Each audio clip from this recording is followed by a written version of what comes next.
last 2 years, I have owned a 22 suppressor and no 22 rifle or pistol or really any 22 for that matter.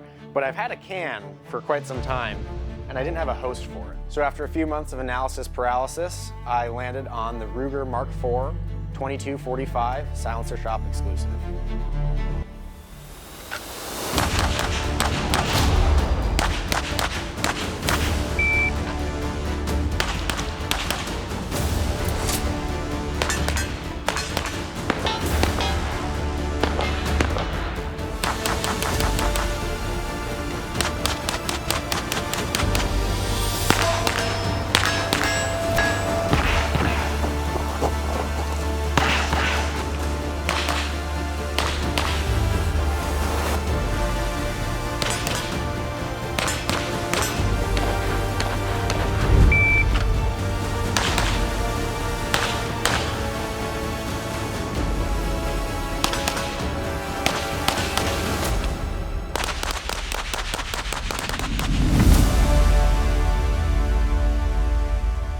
I wanted something that was going to be short and compact. This has a 3-inch barrel and is designed to be a suppressor host. I didn't want a lot of accessories going on it. I didn't need backup iron sights. I wanted just an optic. So I got a really nice little section of Picatinny that I can go through there. I wanted a grip angle more traditional to a 1911. As much as I love Glocks, this is a great grip angle through here.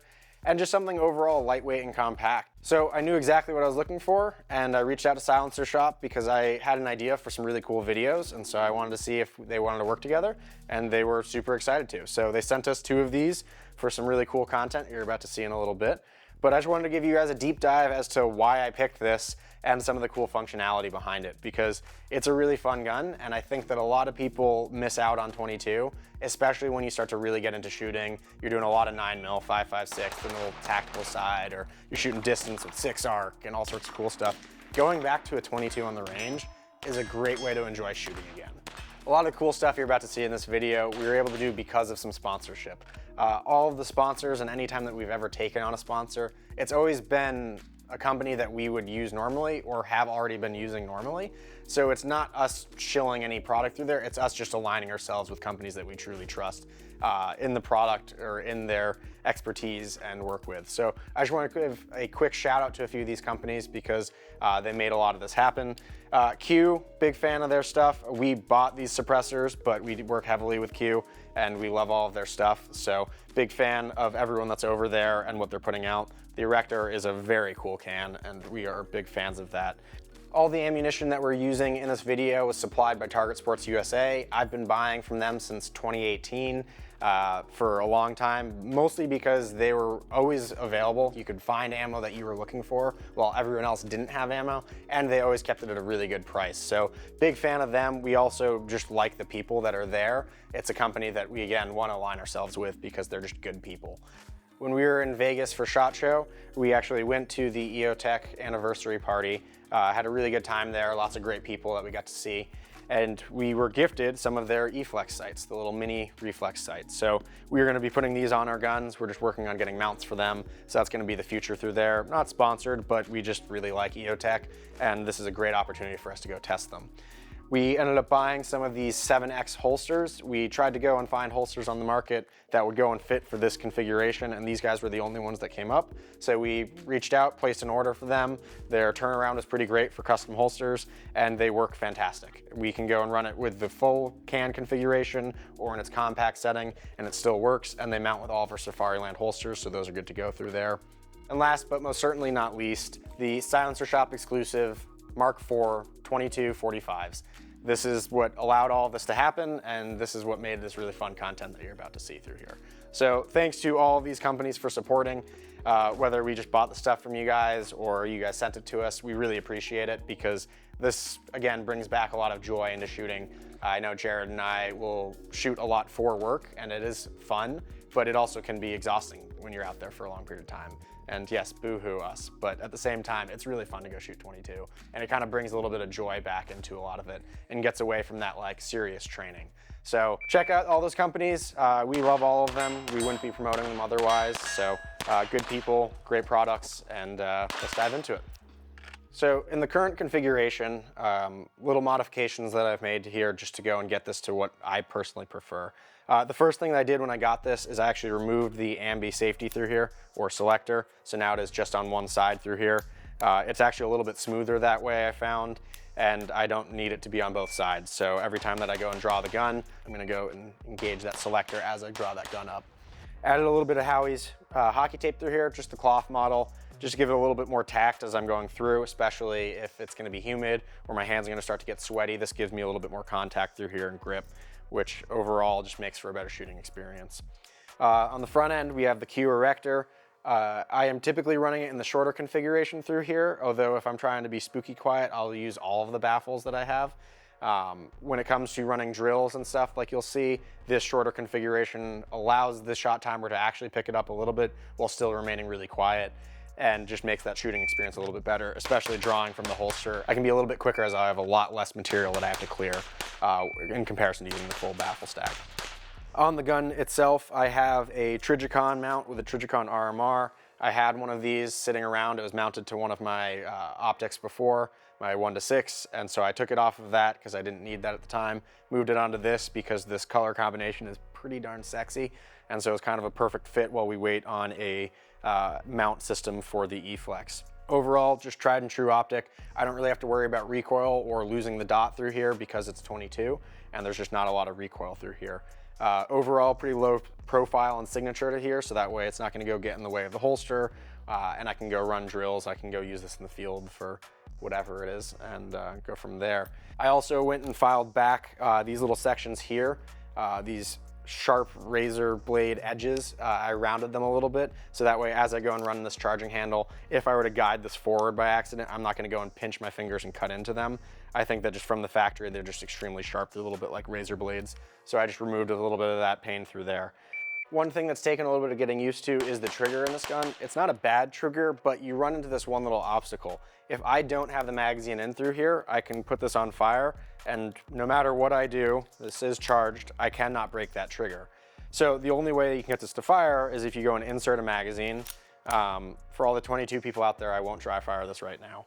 But if this magazine's inserted and it was racked beforehand, then I can go activate the selector mode through here and I can break that trigger.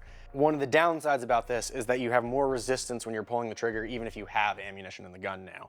So there are trigger modifications that you can either do yourself, or you can go get an upgrade kit from a company like Valkortsen to go smooth that all out. So I think the more that I shoot this, the more I might want to upgrade to that section. I think for just normal plinking at the range and basic stuff, it really doesn't matter that much. But if I'm trying to go and run drills with this for the sake of this video and just for fun, then having a little bit more speed through there is something that I'm looking to kind of achieve and really get a little bit more performance out of here. So those are kind of the only tweaks that I have to this that I've made or are planning on making. One thing that was brought up to me, and I haven't had a lot of personal experience with this, but people who I would consider professionals within our team have, both Jared and Alan. Alan's nicknamed 22 Magoo. He was talking about this. He's like, I love everything about this, but if they did the lightweight version of this upper receiver to go and just reduce even more weight, that would make this the most perfect gun out there. And without having that experience set through there, it does make a lot of sense. This gun in its current configuration does weigh more than my Glock 45 with an X300 and an SRO on it. So something that is now, it's suppressed through here, but the suppressor adds almost no weight. A lot of the heft that's built into this gun really just comes from this upper receiver because you have a 3-inch cold hammer forged barrel and stainless steel all the way through. Whereas their aluminum version with a stainless steel core for the barrel is a lot lighter and would go and make this whole signature basically reduced in the weight, which is a huge win if you're gonna go have some sort of little compact 22 that you're gonna carry on a hike or something like that in case of any sort of pesky critters that are gonna bother you while you sleep. So that's the only kind of thing that I would touch on. Both of those guys have talked about those features. Once I can get some time behind that lighter weight gun and a little bit more time behind this, comparing the two together, then I'll have more insight on that. From what they've initially said to me, it makes a lot of sense. And I think making this even lighter would make it even more fun. But for the current configuration and having a cordless hole puncher for the range, this is a lot of fun and the weight doesn't really matter that much if you're using it as a range toy. But if you want to go and take this out on a backpacking trip or something like that, having the slightly lighter weight upper, I think would make a huge difference. Silencer Shop exclusively offers this on their website. They have a few different color variations. This is the flat dark earth version, which is a nice Cerakote on here. They also have olive drab, they've got gray, and they've got black. So we're gonna head to the range now and go and actually show you the performance of these and run them through a bunch of different drills. So if you guys wanna check that out, stay tuned. We're at the range now, so we're gonna go actually put the little 22-45 to the test. I'm gonna run it through a series of drills that I would normally run with my Glock 45 and a lot of other drills. So we're gonna go kind of see where its times stand up compared to that of most modern 9mm handguns and such. So we're gonna run through a few just simple draws, getting different times for that. We're gonna do some 3-2 drills, some build drills, and we'll do some distance shooting with it. So it should be really fun. All right, we're gonna start with just some basic draws, getting used to manipulating that selector, and see what we can do.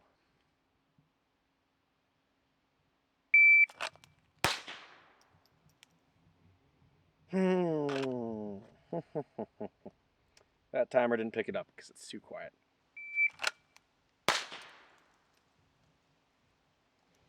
Q, you did a really good job of developing a great suppressor to the point of which this awesome suppressor host does not pick up any of the shots. I'm still wearing hearing protection because I'm also shooting 9mm, but I don't really need to because I can't even get the audio to pick up on a shot timer. I'm going to try removing a few baffles and then we'll go from there.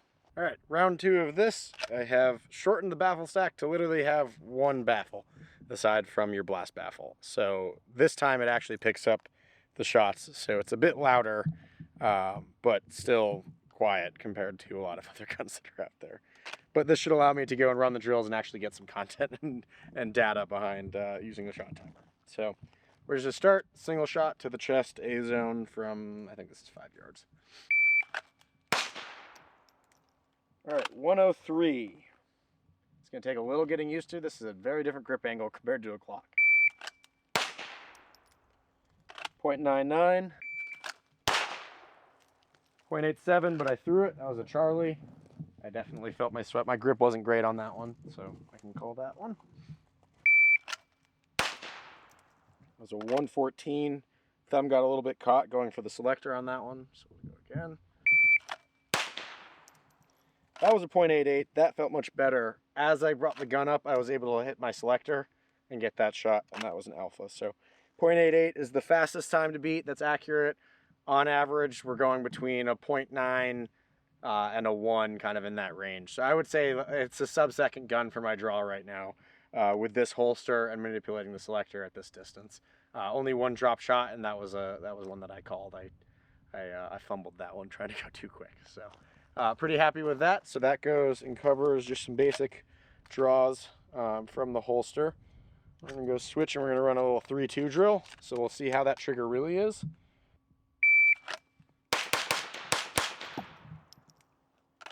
All right, first shot was a 111. Total time was a 216. 0.20, 0.18, 0.41, transition to the head, 0.26 for that follow-up shot.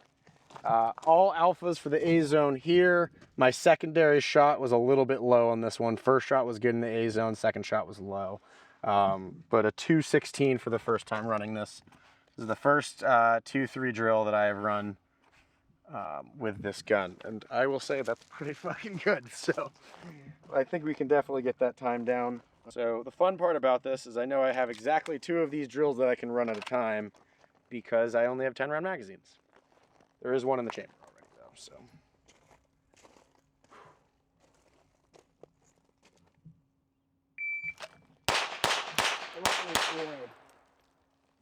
All right, wheels fell off on that one. Not used to that trigger. Went for the reset and stumbled upon it, so I ended up dropping 2 shots. Got one in the A zone in the transition to the head, dropped one through here, but my other shot, I started, my third shot was the one that I was gonna be getting ready to go from here to here. I pulled that high because I had a little bit of a delay in that trigger. Time was a 238, still respectable. First shot was a 9.1, it was a 0.91, so that was really good.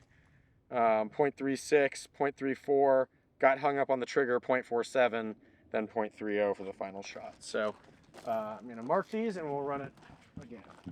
So my objective with this, for me as an individual shooter, is I wanna see if I can get a clean run and if I can beat my times on the 9mm. I don't know that I'll be able to quite yet, but getting used to this trigger and the safety, I think, is it's going by faster than I anticipated. So I really want to try to see if I can beat my times there.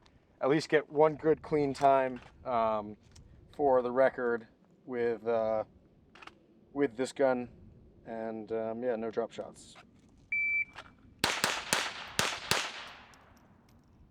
All right, 220 total time. This time I cleaned it, so 2 in the head, 1, 2, 3 in the A zone. 220, I don't know if you can see that, but 0.93 is my first shot, so I'm actually a lot faster than I anticipated getting out of the holster and manipulating that selector. 0.20, 0.29, 0.46, so that transition up to here, and then 0.32 for that following. So these are actually pretty close to my normal times. I think I'm a little bit quicker with the 9mm still. I think part of that is just getting used to this trigger because there's no recoil here. So we'll go run it one more time, and then we'll switch to some of these other drills.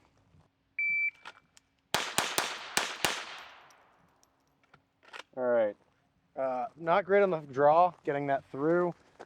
Did clean it, so all shots are in. Total time was a 227. I really do think this just comes down to the trigger.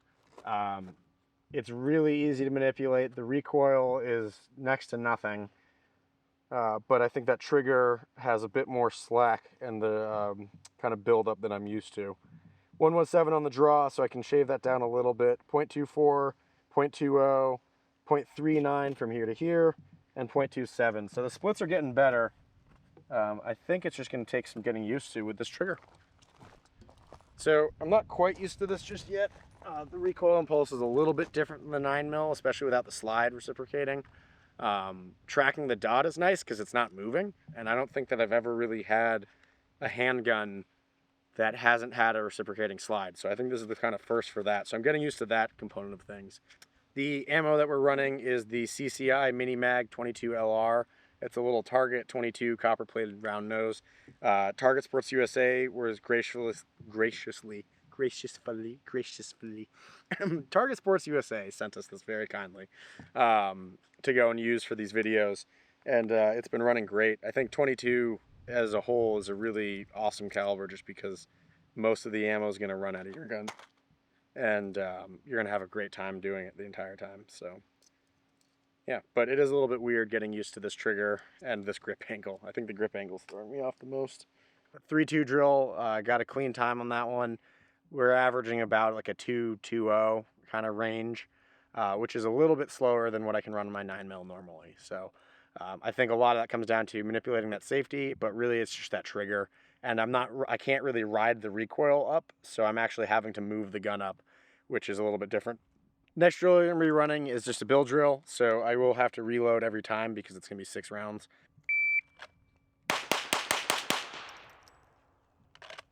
All right, first time was a 122, total time was a 222. I pulled 2 shots high left. That was all grip. I, to be honest, didn't really see my dot.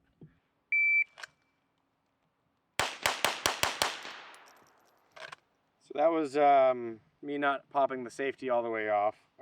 Shooting was good, minus the first shot being a 208, because the total time was a 311. So we can get this to be really quick. We're going to get it to be really quick. The draw just needs to shave some time off. All right, that was a 190. I did drop a shot. It's actually a Delta, so that's embarrassing.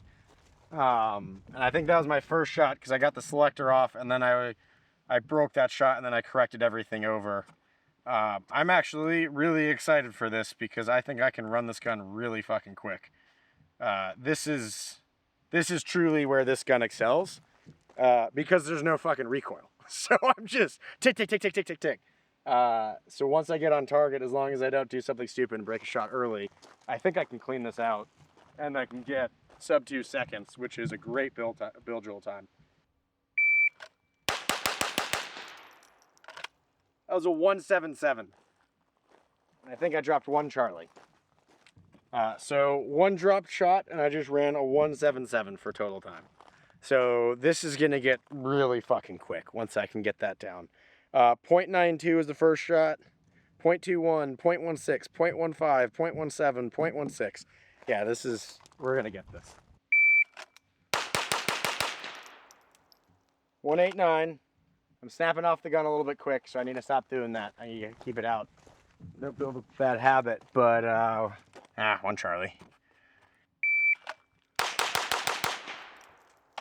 I'm still doing that snap back off the gun, but I got one line breaker, but, 0.182, or 1.82, sorry. 0.97 on that first shot, so we got that one line breaker, and then the rest are all in. Oh, nope, 2 Charlies, or line breaker and a Charlie. All right. 182 though, so yeah. So moral of the story, this gun can rip. I think if I spent another while here all day just doing build drills, I would definitely be able to get below a 1.7. So the potential is there, which is really exciting. Also, I just shot all of this 22, and it still costs less than probably shooting one magazine of 9mm. So I've just run all of those build drills and other drills. So that's another cool thing about this, is I can get out to the range, I can shoot for a lot of rounds, get a lot of good reps in, more than I can sustainably, affordably shoot 9mm. So 22, big fan of that, big fan of this. We're gonna go run it in some areas. I don't think it's gonna do as well, and that's gonna be reloads, but we're gonna try it. Everything has its weaknesses, so. So I'm going to start running some reloads now. I'm going to do a simple 2-2 drill. So I've got 1 round in the chamber, 1 round in the magazine through here. I'm going to draw, engage the A zone 2 rounds, get a reload in 2 rounds. Hopefully not snap my gun back like I was doing in the beginning. So we can hopefully build some better habits of that. One thing that I will note, I am reloading from my S-Tac Kiwi pouches, which are awesome for 9mm. They are not meant for this, so I am putting the 22 mags between the Kydex and the Cordura, and that's going to be my reloading source. So it's a little bit jerry-rigged, but I think it'll be just fine. I think the main hang-up is going to be with reloading this gun is actually the way that the magazine indexes through here. It's going to shoot this magazine out because it's spring-assisted. So clearing that out is going to be really easy, but this is a narrow channel way for me to have to jam a magazine. It's nothing compared to the ESD magwell on a Glock 45. That makes reloading so easy. Shameless plug. All right, anyway, we are going to go run this drill. So simple 2 rounds, reload 2 rounds.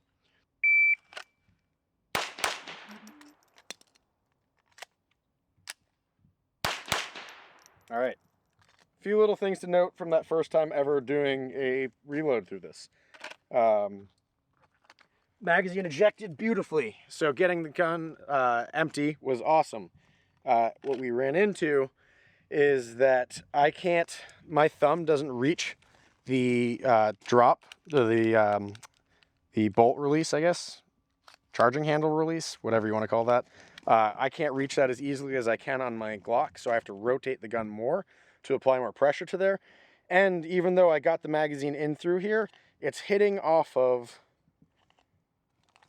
I think, just the back wall. So if you look at the inside through here, you have these grooves. They're going to go and basically create space for the kind of reloading mechanism that gives you basically a little pressure through here. I don't know the exact name of that. We'll put it in the video because I should probably know that. Anyway, I think I'm hitting into this, and because I have to hit so many different sides through here, it's getting a little bit caught up before it's actually indexing off of that.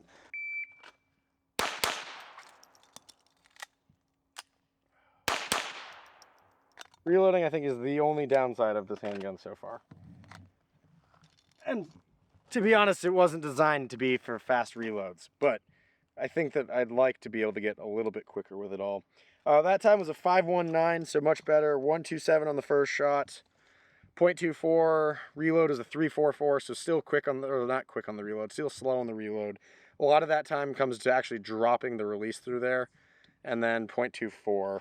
So we're gonna run it again, and then I'm gonna try a different method, I think, after this next run of actually dropping that release.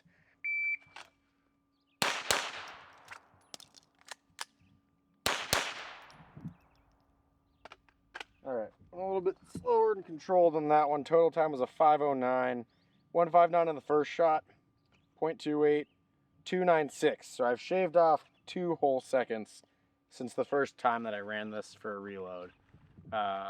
Hits are all in, so we're good to go there. We're gonna go and start to speed it up a little bit, but what I think I'm gonna try this time is, rather than trying to release this with my thumb through here, I might actually insert that magazine and then press it down with my support hand as I go through. Not something that I normally do for reloads, but it might be better and advantageous in this instance for this gun.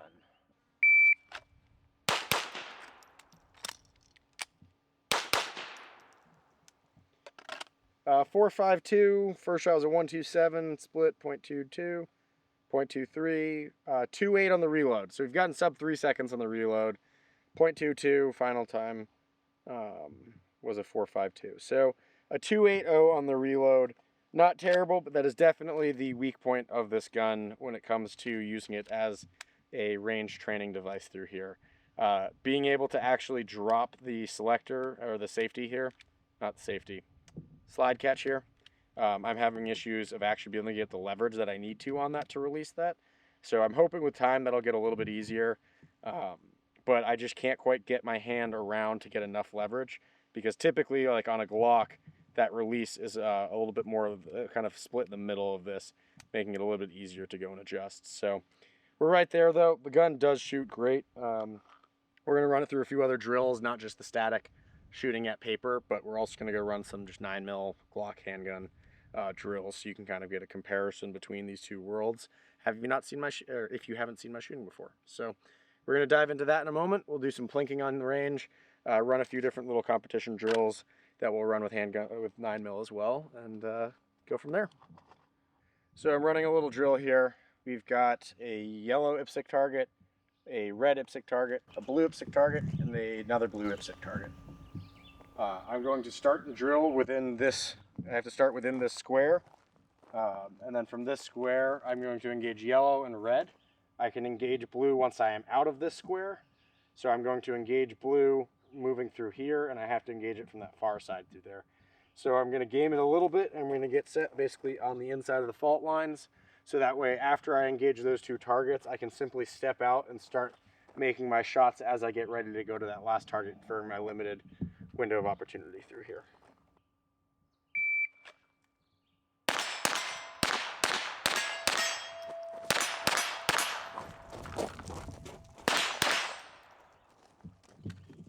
Okay, that was pretty good. Total time was an 8.28. I took one extra shot and I got my extra hit. The red target, I think I was impacting it, but it felt like I saw the splash as if I wasn't, so I just put some extra rounds on there. And then that blue target, I just had an extra shot. I don't know why. I just did for some reason. So.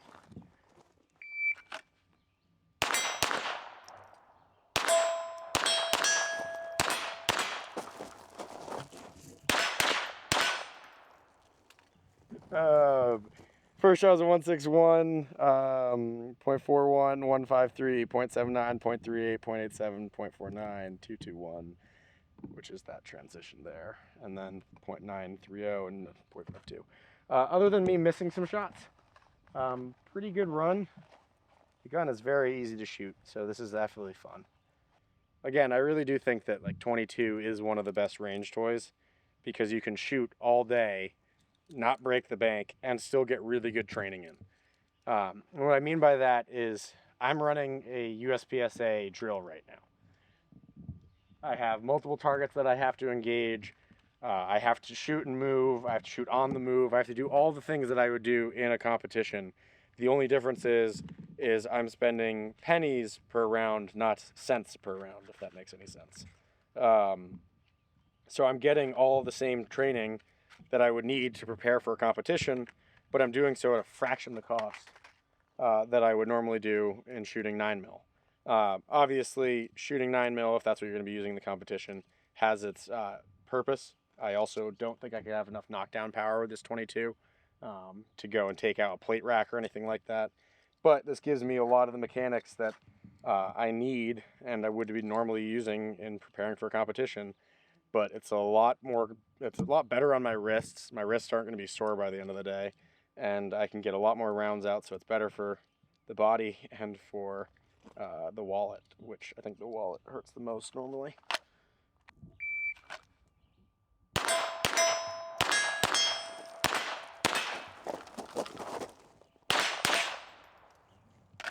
Booyah! Clean run on that, no missed shots. 7:47 was the total time. So that just not missing, even though I slowed down a little bit to make sure I was deliberate about my shots, made a big difference overall. That's really fun. I'm going to do that again because that was really satisfying.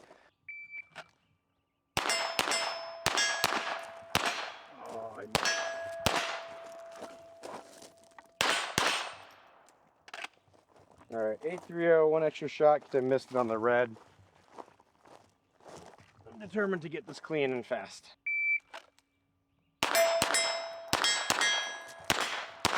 Oh. I think that I hit that right edge of the plate, but I might have missed that.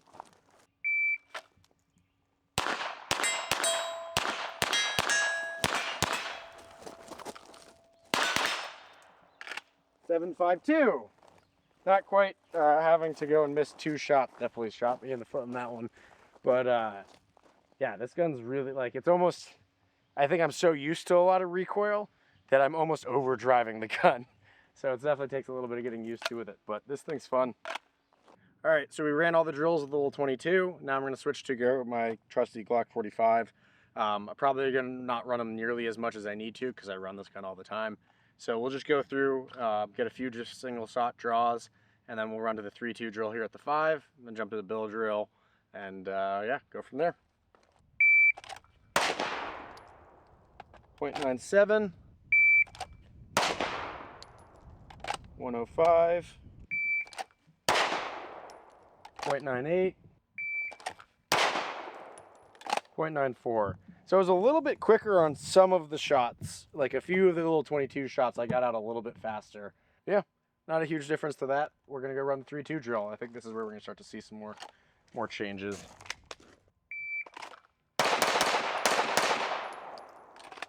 All right, so that was a 227 and I cleaned that. Get 2 shots here. That was a line burner. That was from the other drill, just the single shot draws, but it still counts because it's on the inside. 2 flat. Let's go. I definitely didn't whiff that, so I don't know where it's in one of those. But we will shift back and we will start running some bill drills and then switch to reloads. All right, 217 first shot was a 121. I pulled 1 shot high on this. This is where I think, oh, 1 shot high, 1 shot right. So my grip was a little bit off in there. This is where I think that 22 is gonna dominate the show here, just because I have to work with the recoil, so I can only shoot as fast as I can get that dot back on target. All right, so that was a 185. I definitely threw 1 shot. Yeah, 1 Charlie here. Otherwise we should be all in. Yeah, okay, so 185. Let's look at splits on this one. First shot was a .97. Then we did a .22, .17, .17, .17, .15. So I did get a .15, but if we look back at the numbers from the 22, it was a lot of .15s, .16s, and .17. So a little bit faster with that 22, despite me not enjoying that trigger as much. And that really just comes down to recoil. All right, 180, and 1 high shot. Okay. Up 2. So 2 Charlies on that. I'm really pushing the speed right now to try to get to compare to that time.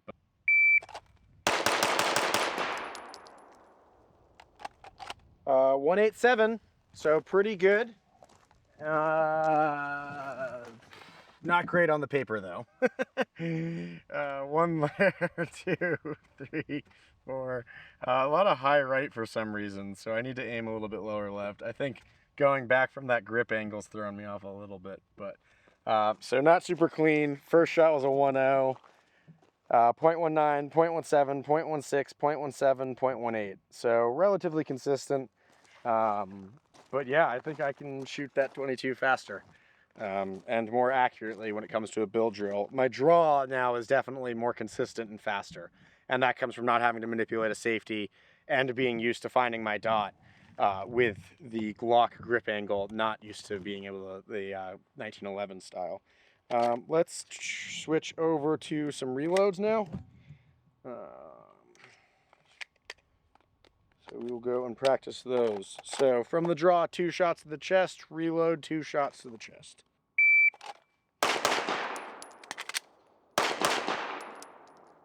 All right, 347. So my shot total time on that was faster than my reload on some of those 22 drills.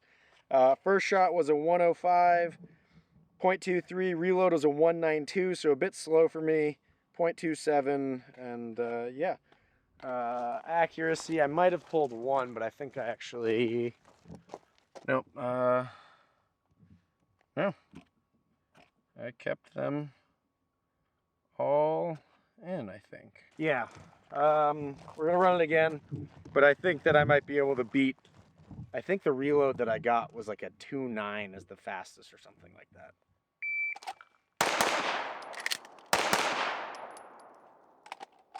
.272. So I'm pretty sure that I just reloaded, or I drew my gun, shot twice, reloaded, shot twice again, faster than an entire, just the reload of that little 22. So this is 0.99 for the draw, 0.20 for the split. Reload is a 133. 0.20. Shameless plug of the ESD Magwell. 133 reload. Pretty spicy. Pretty spicy. Drew 1 far, got a delta. Ah, okay, all right. That's a happy little accident right there. All right, so 1 delta, no Charlies, and then the rest were all in. But a 133 reload, folks. That's pretty good. I would say all in all, this little 22 is a lot of fun. And when it comes to running bill drills, if you want to beat your friends, this is the gun to go beat them in every bill drill, because I can run this gun really quick with the splits, and that's with a stock trigger. So imagine a Volquartsen trigger in here. I think it's only going to get better. I would highly recommend this. So we're going to go try some of the little competition stuff now and continue, check on our times from that in comparison.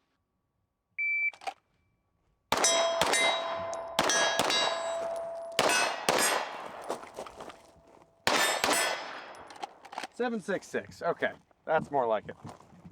So total time was faster than any other time with the 22, but they're kind of right on par with one another.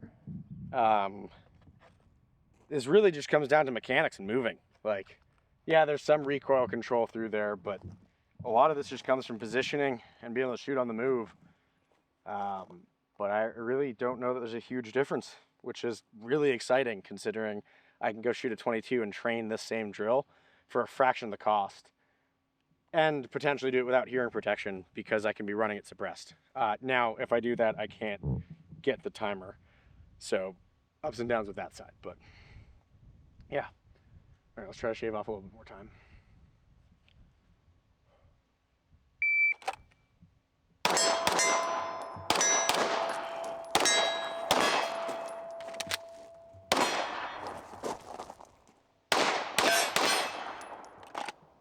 Spicy.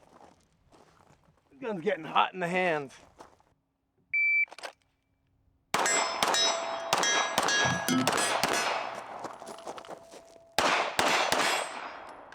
.719, so time to beat. Guess there's something about going back to Old Faithful, but other than missing 1 shot, I was pretty happy with all of that. So we're gonna run it again, see how we do.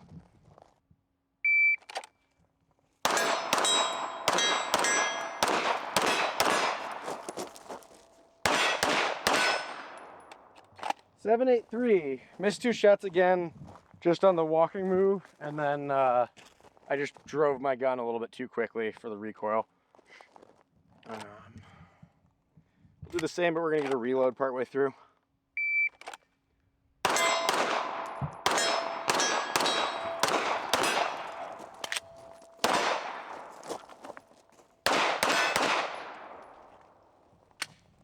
like 999. looked like very far left of target. I hit the edge, so it sparked off. 9.999. Not my best run again. Had some missed shots, had to do some reloads. But yeah, I think we're gonna change up the drill a little bit, maybe work it in reverse, and go from there.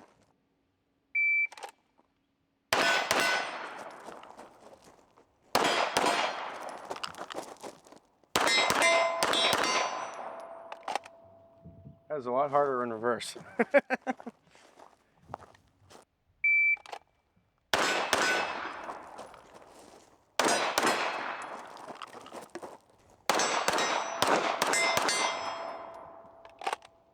A54, not too bad, but that wraps up the shooting for today. We have covered the 22 and did a nice comparison to our Glock 45s and 9mm.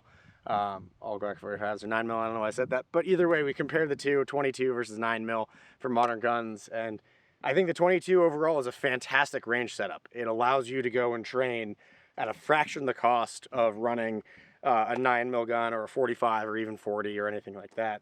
And honestly, the times between running some of this little USPSA drill here and my build drills and all the other drills there were not far off. The only downside of that gun in comparison is the reloads and some of the manipulations of your selector and safety and stuff like that. But if you already run a 1911, the safety is not really an issue for you. That's something you're already used to. All in all, really fantastic training tool. It's a lot of fun to go shoot. 22 always brings a smile to your face. And if it doesn't, you're doing something wrong. But big fan of the gun. Thanks to Silencer Shop for sending that to us to go and use and train with. Also, thank you to our ammo sponsors. Target Sports USA. Target Sports USA! I don't know why I always come to a draw there. Big thanks to Silencer Shop for sending us out the 22 45. It's an exclusive to them. If you want to go pick it up, I highly recommend it. Yeah, I might be a little bit biased. They sent it to me, but at the same time, I was looking for a 22, and before they sent it to me, that was the gun I was going to buy. So at the end of the day, I think that it's definitely worth your money, and it's a lot of fun on the range. A Rector 22 can works perfectly on it. I bought that from Q years ago, well before I even had that. Highly recommend it. Target Sports USA, thank you so much for sending us ammo, both for the 9mm and for the 22. That makes shooting way more obtainable for us, because now when we're allocating all of our time and money to that, we don't have to worry about ammo through there. It allows us to go and run all these drills not knowing if the ammo that we bought that was super cheap actually isn't going to run in our guns. We know that we have a reliable source that's going to ship on time and provides really quality stuff. So thanks everyone who supported this. Thanks for going and following and watching this video. We hope that you guys like it. And yeah, like and subscribe and do all that other fun stuff like usual. Yeah, let's just go have fun on the range. That's what 22, that's what all this is about. Let's just go have fun. Be safe. Is that good? All right. You're not supposed to follow me with a camera, Ben.